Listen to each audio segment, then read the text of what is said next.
Jaksa Penuntut Umum Kejaksaan Tinggi Jawa Barat menuntut Heri Wirawan dengan hukuman mati.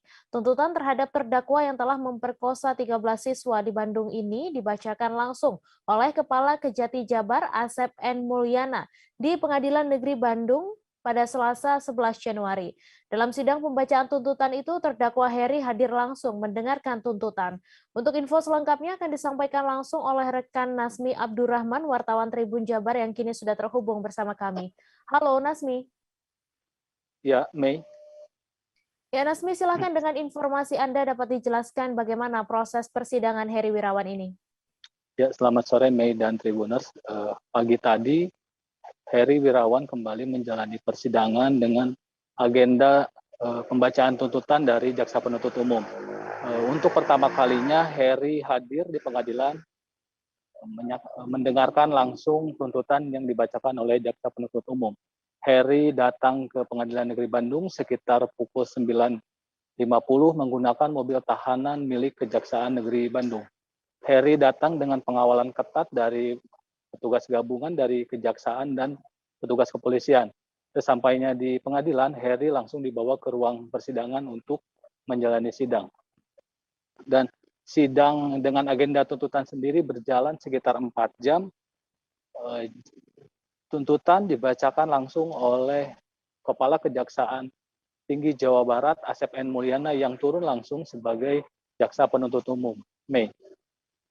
Ya, kemudian apa yang menjadi pertimbangan jaksa untuk menuntut Heri dengan hukuman mati? Ya, seusai persidangan tadi, Kepala Kejaksaan Tinggi Jawa Barat Asep N. Mulyana menyatakan bahwa ada beberapa pertimbangan kenapa akhirnya jaksa menuntut Heri dengan hukuman mati dan tambahan hukuman kebiri juga.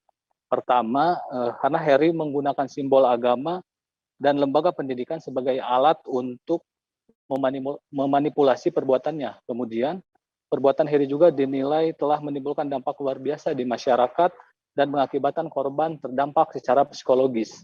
Mei. Ya, kemudian selain hukuman mati, apakah ada hukuman tambahan lain bagi terdakwa Heri Wirawan? Ya, benar. Selain dituntut hukuman mati, Heri Wirawan juga memintakan kepada majelis hakim untuk menambahkan hukuman berupa kebiri kimia, kemudian denda berupa uang 500 juta, subsidiar 1 tahun kurungan penjara, dan Heri juga diwajibkan membayar restitusi atau ganti rugi untuk para korban sebesar 331 juta.